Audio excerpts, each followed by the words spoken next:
Confusion में ऐसी घटनाएं हो जाती हैं। कंफ्यूजन में मैं अभी कुछ दिनों पहले बैंक में गया खाता खुलवाने के लिए, तो बैंक मैनेजर मुझको घूर घूर कर देख रहा था। मैंने कहा भाई मुझे ऐसे क्यों देख रहे हो? बोले आपका चेहरा जो है वो नीरव मोदी जैसा लगता है। तो मैंने कहा लुंगी पहन लूंगा तो चिदम्बरम जैसा लगूंगा, तो मुझे जेल में भिजवाओगे? लगने से क्या होता है? अब हमारे मिश्र जी हैं, इनका देखिए, ये एकदम अखिलेश जी जैसे लगते हैं। लेकिन कभी मजाल है क्या कि किसी कभी सम्मेलन में, कार्यक्रम में करते हुए किसी प्रांगण में कहीं से टोटी निकाले? आज तक उन्होंने ऐसा कभी नहीं किया। तो लगने से कुछ नहीं होता है, सब कोई ना कोई किसी न किसी की तरह लगता ही है। अब ये कोरोना की समस्या आई, लोग बड़ी टेंशन में। हम तो टेंशन में कभी सीखे ही नहीं, टेंशन हमेशा खुश रहते हैं बचपन से ही। आप लोग तो इस विद्या भवन में हैं, और हम जब बचपन में थे ना तब भी बड़े कॉन्फिडेंस वाले थे। हमको तो एक बार मास्टर जी बोले कि बेटा देखो पढ़ाई वढ़ाई तो ठीक है, लेकिन भगवान पे भरोसा रखो। अगर भगवान पे भरोसा रखोगे तो तुम्हारी सारी मनोकामना पूरी होगी। मैं बड़ा भोला भाला मैं खड़ा हुआ, बोला गुरुजी खाक मनोकामना पूरी होगी? पूरी होनी होती तो आपका ट्रांसफर किसी और स्कूल में हो गया होता।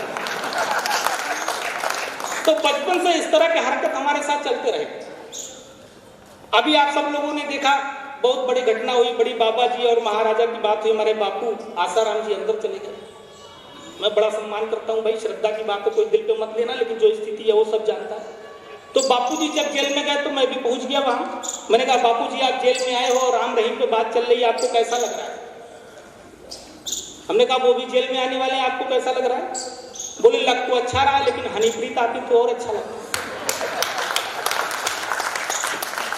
मैंने कहा बहरहाल देखिए मजा आ रहा है तो सब लोग ताली बजाइए, आप लोग ऐसे मत बैठिए। सत्यनारायण भगवान का कथा वो सुना रहे थे, हम नहीं सुना रहे हैं। तो हमने कहा कि लग क्यों आपको इतना अच्छा रहा? तो उन्होंने जो बताया वो 4 लाइन आपको सुनाता हूँ, सुनिए। कि आसाराम जी की बातें खिल गई सुनकर डेरा वाले, गुरमीत जेल अब आएंगे, क्योंकि हीरो आदमी है, पिक्चर बना चुका है, जेल में ही दोनों मिल फिल्म बनाएंगे। कि आसाराम जी की बातें खिल गई सुनकर डेरा वाले, गुरमीत जेल अब आएंगे, क्योंकि हीरो आदमी है, पिक्चर बना चुका है, जेल में ही दोनों मिल फिल्म बनाएंगे। और इसे डायरेक्ट राम रहीम करेंगे और रामपाल इसमें विलेन बन जाएंगे। कि इसे डायरेक्ट राम रहीम करेंगे और रामपाल इसमें विलेन बन जाएंगे। और ऑफर हीरोइन की राधे माँ जो मान ली तो आसाराम हीरो बन ठुमका लगाएंगे। तमाम तरह की बातें होती हैं। लोग कहते हैं कि हाँ तरफ के लोग हैं, आप लोग वीर रस नहीं लिखते। मैं भी बड़ा संवेदनाओं वाला आदमी हूँ, मैं नहीं लिख पाता। अभी क्रांति जी जैसे इनके साथ घटना घटी तो मैं भी बड़ा संवेदना, तो ऐसी चीजें मैं लिख नहीं पाता, लेकिन महसूस करता हूँ। जब कई बार लोग मुझसे कहे कि आप वीर रस का नहीं लिखते, तो मैंने कहा मैं लिखता हूँ, मैं कुछ कोशिश करता हूँ। तो एक बार मैंने महसूस किया कि ये सब आप लोग देख रहे होंगे, स्वच्छता मिशन अभियान चल रहा है, उसमें सबका बहुत बड़ा योगदान है। आप सब लोगों का भी होगा, मोदी जी का भी है, मंच का भी है, और मेरा भी बहुत बड़ा योगदान है। आप लोग को पता नहीं है, लेकिन मैं बताता हूँ। जब मैं बताऊंगा तो आपको लगेगा कि मेरा योगदान जो है वो कितना बड़ा है। सुनिए कि स्वच्छता मिशन जोर शोर से शुरू हुआ तो गंदगी पसंद वालों का दिल पिघल गया। हमने भी कसम उठाई स्वच्छता की और कई बार संभल के फिसल गया। कि एक बार मुंह में जो मच्छरों का पूरा झुंड भक्क से घुसा तो मन अपना मचल गया। कि एक बार मुंह में जो मच्छरों का पूरा झुंड भक्क से घुसा तो मन अपना मचल गया। और थूकना था मुझे परदेश हित के लिए, मैं वंदे मातरम बोल सबको निगल गया।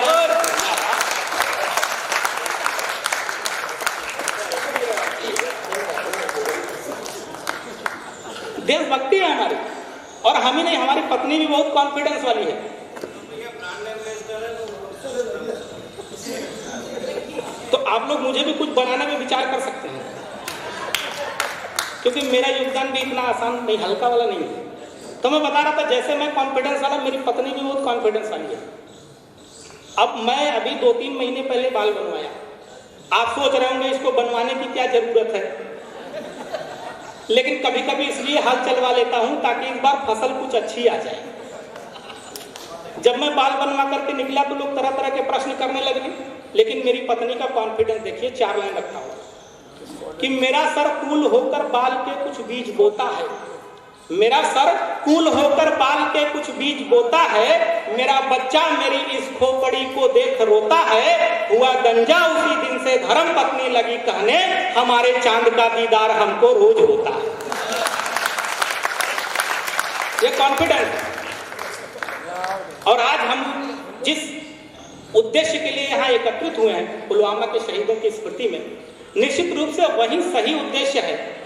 और पुलवामा से पहले भी हमें शहीदों के लिए निरंतर इस तरह से एकत्रित होना चाहिए। मैं तो आयोजन जो भी आयोजक बंधु हैं, संयोजक बंधु हैं, आदरणीय जैन साहब, मयंक जी, विष्णु जी, प्रशांत जी, सबको प्रणाम करता हूँ, क्योंकि ये वैलेंटाइन डे तो अब 14 तारीख का कोई मोहताज नहीं है, रोज ही होता रहता है और बड़ी सारी टेक्निकल व्यवस्थाएं हैं वैलेंटाइन डे में। मैं एक छंद और सुनाना चाहता हूँ, आप समझ जाएंगे कि वैलेंटाइन डे कैसे मनाया जाता है और क्या क्या स्थितियां हैं। कि प्रेमी एसोसिएशन के महासचिव थे वो, सारे प्रेमियों की किस्मत चमका गए। मयंक जी बैठिए, आप कोई समस्या है तो बताइए, मैं बोल दूंगा, ज्यादा दूर तक जाएगी। कि प्रेमी एसोसिएशन के महासचिव थे वो, कई प्रेमियों की किस्मत चमका गए, पर इस बार ऐसा झटका लगा उन्हें कि वैलेंटाइन वारे साले प्लान गड़बड़ा गए। कि कई साल रामलाल जिसके लिए कुटे थे, एंटी रोमियो में भी, कि कई साल रामलाल जिसके लिए कुटे थे, अब की बरस उन्हें श्यामलाल भा गए।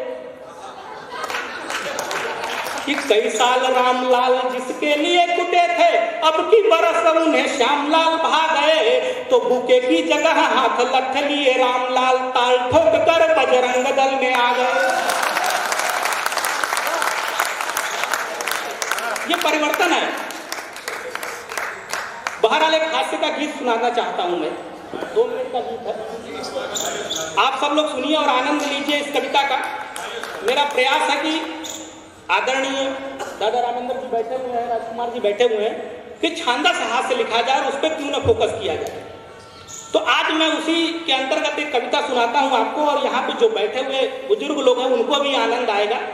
और विद्यालय प्रांगण है, बाकी सब जैसा है वो आपके सामने है। उससे पहले एक मुक्तक पढ़ना चाहूंगा कि अगर हम बेचते सपने, अगर हम बेचते सपने तो लायक बन गए होते, अगर हम बेचते सपने तो लायक बन गए होते, अदाकारी दिखाते गर तो नायक बन गए होते। अगर हम बेचते सपने तो लायक बन गए होते, अदाकारी दिखाते गर तो नायक बन गए होते। यहाँ वादा खिलाफी पर कहा है बेवफा तुमने, यहाँ वादा खिलाफी पर कहा है बेवफा तुमने, सियासत में अगर होते विधायक बन गए होते।